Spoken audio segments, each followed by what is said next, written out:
intervención. Bueno, estamos entrando ya a la recta final para que estemos pues ya con un poco más de paciencia. Esta sección es muy importante. En esta sección van a hablar representantes de los trabajadores colombianos, del sindicalismo colombiano. Quiero resaltar su importancia porque digamos que esto, bueno, tiene que ver con mis profundas convicciones, pero además pienso que tiene que ver con las convicciones del país. No se puede sacar adelante un país, ninguno que haya salido adelante lo ha logrado de otra manera. No es posible si no se logra coincidir intereses de los trabajadores y los empresarios en un propósito común. Una de las experiencias más interesantes de estas cosas de los últimos meses es la constitución de la coalición no al TLC con Corea. Es una coalición constituida por Proindustria, que es un grupo de industriales, ya los oímos aquí, por las centrales obreras, a quienes vamos a oír dentro de un momento, y por algunos congresistas, en mi caso, pero congresistas incluso de otros sectores políticos, que hemos promovido pues la idea de que ese TLC con Corea no debe ponerse en operación de ninguna manera. Entonces, pues vamos a continuación a darle la palabra a los voceros de los trabajadores. No va a intervenir alguien a nombre de la CGT porque tuvieron que retirarse, pero vamos a tener representadas las otras dos centrales. En primer término, entonces, le doy la palabra a Rosa Elena Fleris, secretaria general de la CTC.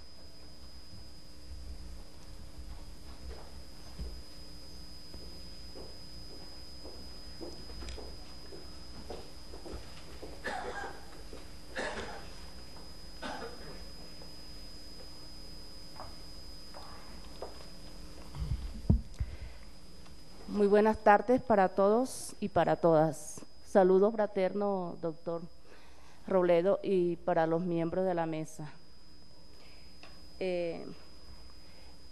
A veces se dice que hablar del pasado no tiene fundamento cuando tenemos un presente y un futuro.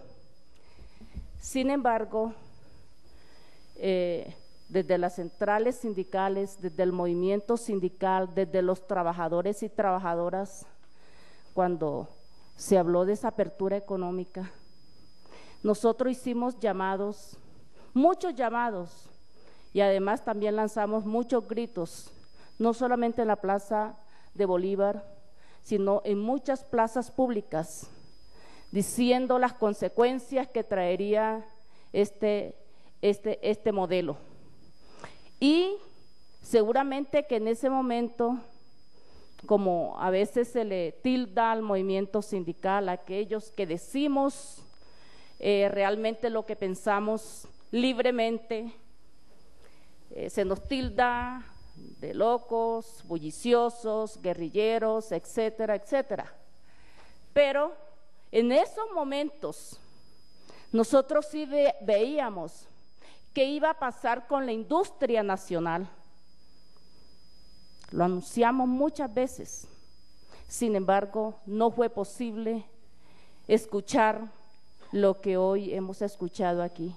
Esto no es reproche, simplemente decirles, compañeros y compañeras, que cuando se analizan situaciones que son propuestas para una población como es nuestra población, como es nuestro país, Colombia, pues entonces allí duele. Y a nosotros nos dolía terriblemente cada vez, o nos duele cada vez que se cierra una empresa, porque es que detrás de esa empresa hay miles de familias, y esas familias, por supuesto, que para llevar una calidad de vida es a través de su trabajo. Y nosotros sí somos defensores de las industrias nacionales, y queremos esas empresas que sean sustentables o sostenidas, porque de allí depende realmente la calidad de vida de los trabajadores y trabajadoras. Entonces, ese es un punto por el cual nosotros no solamente lo estamos manifestando aquí, sino que lo manifestamos en cualquier parte del mundo y rechazamos todos estos tratados que fueron firmados, los que van a firmar y todos estos proyectos que tiene el gobierno. La CTC, Confederación de Trabajadores de Colombia, primera central sindical en Colombia. Con más de 75 años, una de sus luchas ha sido la soberanía de sus pueblos, el bienestar del pueblo colombiano. Y allí, por supuesto, cuando se entraba a negociar un tratado que no fue consultado con el pueblo colombiano, que no fue consultado con unos actores tan importantes como eran los trabajadores. Allí nosotros rechazamos todas esas políticas, las seguiremos rechazando, por supuesto.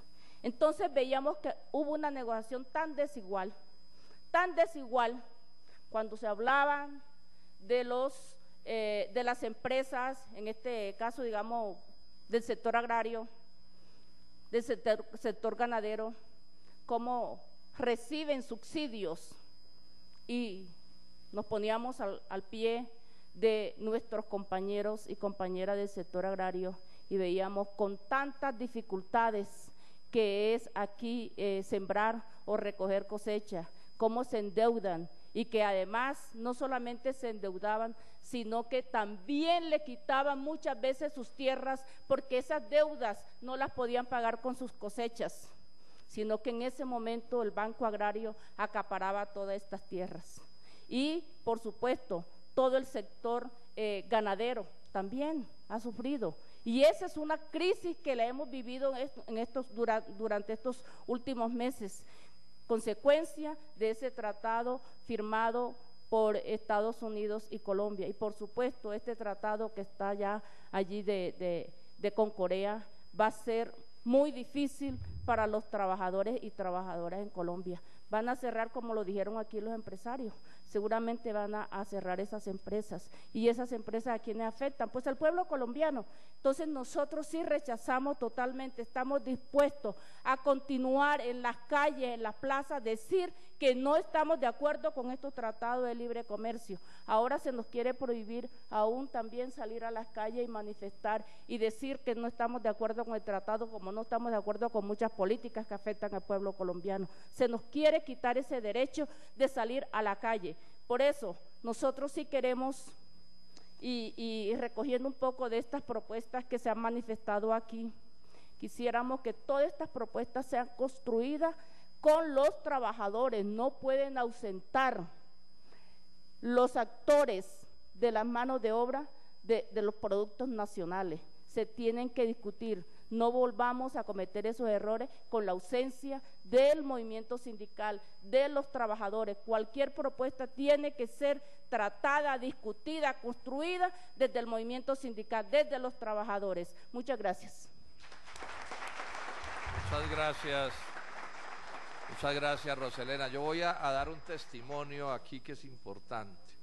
La primera persona que en Colombia advirtió que la apertura, como se llamó en esos días el libre comercio, cuando fue el doctor Abdón Espinosa Valderrama, exministro de Hacienda del gobierno de Carlos Lleras.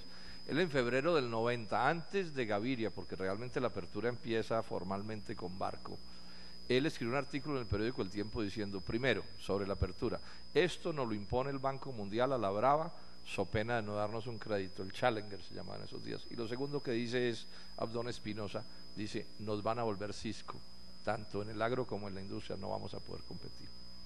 Pero el testimonio que quiero dar es este, que me refiero a lo que decía Roselena en torno a cómo el movimiento obrero colombiano, el sindicalismo colombiano siempre ha estado cerca de este tema. No se me olvida que el 7 de agosto del año de 1990, o sea, el día de la posesión del doctor César Gaviria, el movimiento sindical colombiano se gastó un montón de plata pagando un aviso en el periódico El Espectador de media página advirtiendo que la apertura iba a desquiciar la producción industrial agropecuaria. O sea que en eso hay que hacerle un reconocimiento a los trabajadores. Siempre han estado, digamos, en esta jugada y siempre han estado advirtiendo que la cosa no es por ahí, que eso nos sirva además de lección para pensar que el futuro del país, el día en que este país lo encaucemos de verdad, pues vamos a tener que encauzarlo entre todos, no se puede seguir auspiciando esta especie de lucha entre fieras que es lo que nos han venido montando, ¿no? Entonces, cuando es el TLC con Estados Unidos, entonces aplauden unos productores, cuando es el TLC con Corea, aplauden otros productores, sin entender que esto es como un barco en el que vamos todos. y que a ningún camarote al final le va a ir bien si no le va bien a los distintos camarotes que constituyen la economía nacional.